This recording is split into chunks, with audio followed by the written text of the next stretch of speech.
हाँ विद्यार्थियों, आज से हम व्याकरण के एक एक करके टॉपिक पढ़ेंगे। पहला टॉपिक है हमारा आज का संज्ञा।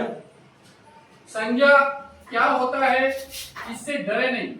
संज्ञा शब्द हिंदी में थोड़ा सा ऐसा लगता है सुनने में कि थोड़ा कठिन लगता है, लेकिन इसका सब एकदम सरल अर्थ है नाम। संज्ञा का मतलब है नाम। संज्ञा से ऐसे भूत मानकर डरे नहीं कि ये भूत है, इससे डरे नहीं। इसका सरल अर्थ है नाम, यानी कि नाम को ही संज्ञा कहते हैं। दुनिया में किसी भी चीज को पहचानने के लिए हम उसका नाम रख देते हैं। दुनिया में किसी भी चीज को पहचानने के लिए हम उसका नाम रख देते हैं और वो नाम ही संज्ञा है। तो नाम यानी संज्ञा, इतना सरल है ये, तो इससे डरे नहीं। अब वो नाम केवल चार चीजों का होता है, या तो व्यक्ति का नाम होगा, या स्थान का नाम होगा। व्यक्ति, स्थान, वस्तु और भाव का नाम, ये चार चीजों का नाम होता है। व्यक्ति, वस्तु, स्थान और भाव का नाम। तो इसीलिए इसकी परिभाषा बन जाती है। परिभाषा लिखेंगे हम, व्यक्ति, वस्तु, स्थान या भाव के नाम को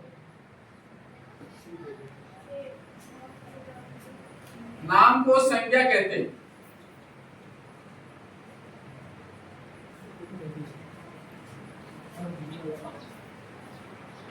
भाव के नाम को संज्ञा कहते हैं। परिभाषा तो यह हो गई, लेकिन अगर इसको सरल रूप में जाने तो नाम ही संज्ञा है, यानी कोई भी नाम संज्ञा है। पंखा, पंखा ये नाम है। गाय ये पशु का नाम है। मोर ये पक्षी का नाम है। इस तरह से कोई भी नाम हो सकता है। अब हम संज्ञा के प्रकारों की बात करेंगे और प्रकारों को भी इस तरह से समझ जाएंगे कि आगे कभी भूल ही नहीं पाए। संज्ञा के 3 प्रकार होते हैं। अंग्रेजी में 5-5 प्रकार बताए जाते हैं, लेकिन हिंदी में केवल 3 प्रकार होते हैं। संज्ञा के 3 प्रकार होते हैं। संज्ञा 3 प्रकार की होती है। कितने प्रकार की होती है संज्ञा? 3 प्रकार की होती है।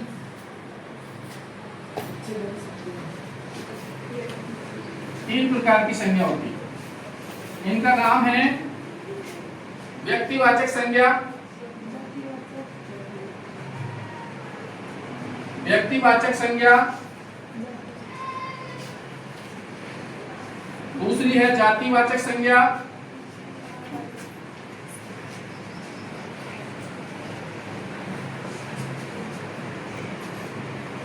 जातिवाचक संज्ञा, तीसरी है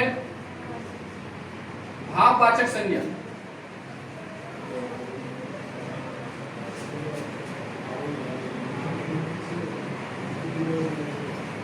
अब हम तीनों को एक एक करके समझेंगे कि कौन सी संज्ञा, मतलब शब्द देखते ही तुरंत पहचान जाए कि ये वाली संज्ञा है।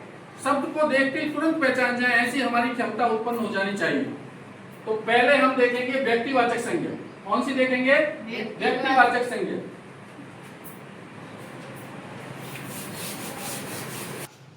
ये किसी व्यक्ति,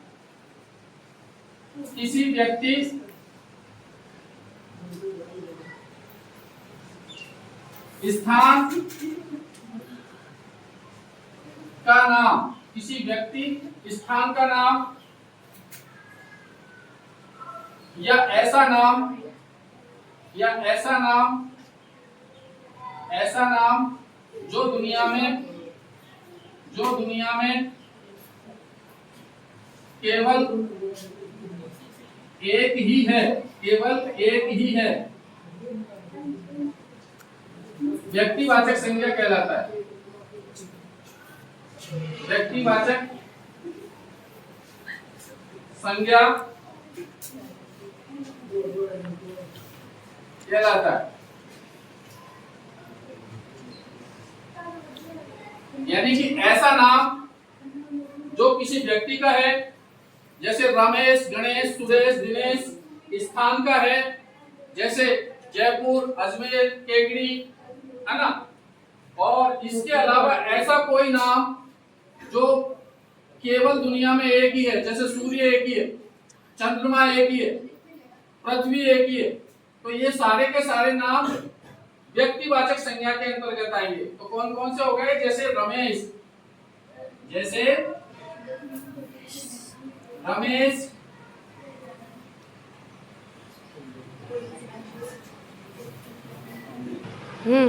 हाँ रमेश हो गया। उसके बाद जयपुर, सूर्य, चंद्रमा, पृथ्वी, ये दुनिया में एक ही है, इसलिए ये व्यक्तिवाचक संज्ञा में आएंगे। अब हम इसके बाद जातिवाचक संज्ञा की बात करेंगे। इसके बाद जातिवाचक संज्ञा की बात करेंगे नंबर 2 पे। नंबर 2 पे जातिवाचक संज्ञा की बात करेंगे। जातिवाचक संज्ञा, जातिवाचक संज्ञा। जाति का अर्थ है समूह, जाति का अर्थ है समूह।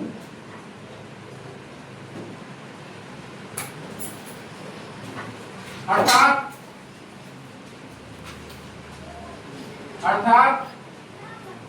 ऐसा नाम जो समूह को बताए, जो समूह को बताए।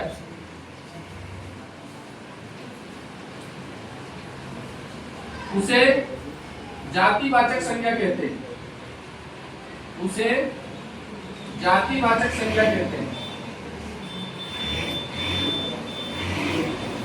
जातिवाचक संज्ञा कहते हैं।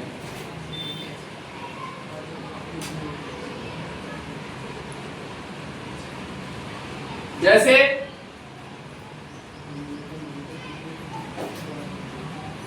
पशु, जैसे पशु, पशु एक समूह को बताता है। पशु में बहुत सारे पशु आ जाते हैं, शेर आ जाता है, गधा आ जाता है, घोड़ा आ जाता है, सारे जानवर आ जाते हैं। इसके अलावा पक्षी, अगर हम पक्षी कहते हैं तो मोर भी आ जाता है, चिड़िया भी आ जाती है और दूसरे बहुत सारे पक्षी आ जाते हैं। इसके अलावा जैसे पर्वत, पर्वत में हिमालय पर्वत, अरावली पर्वत, बहुत सारे पर्वत आ जाते हैं। नदी, नदियों में गंगा, गोदावरी, सरस्वती, बहुत सारी नदियां आ जाती है। तो इस तरह से तो पर्वत, नदी ये समूह को बताते हैं, इसलिए ये जातिवाचक संज्ञा है। कौन सी संज्ञा है? जातिवाचक संज्ञा है। अब हम बात करेंगे भाववाचक संज्ञा की। अब हम बात करेंगे भाववाचक संज्ञा। इसके बाद हम पढ़ेंगे भाववाचक संज्ञा। भाववाचक संज्ञा,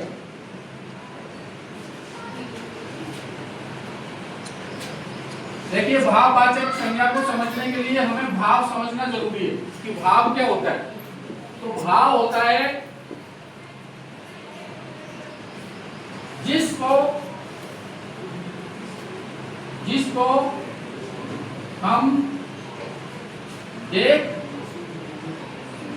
व छू नहीं सकते, जिसको हम देख व छू नहीं सकते,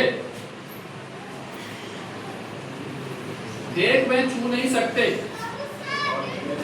केवल महसूस कर सकते हैं, केवल महसूस कर सकते हैं, महसूस कर सकते हैं।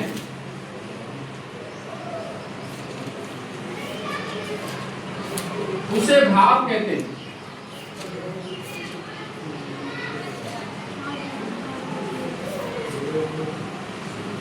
यानी जिस चीज को हम देख और छू नहीं सकते वो केवल भाव कहलाता है, और भाव के नाम को ही संज्ञा, भाववाचक संज्ञा कहते हैं। भाव के नाम को ही भाववाचक संज्ञा कहते हैं।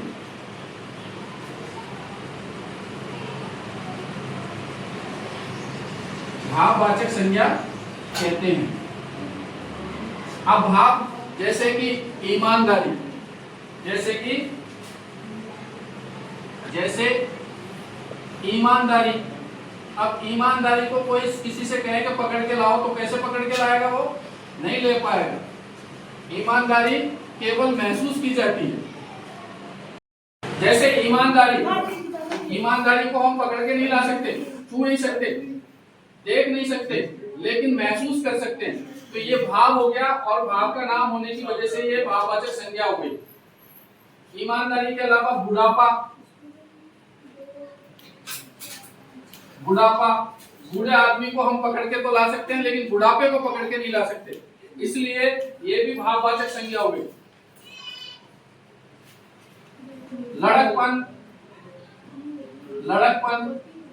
लड़कपन को हम कहीं नहीं ला सकते। लंबाई, अब लंबाई को भी हम पकड़ नहीं सकते, पता नहीं लगता कब लंबाई बढ़ जाती है। इस तरह से मैंने आपको आज संज्ञा बताई है।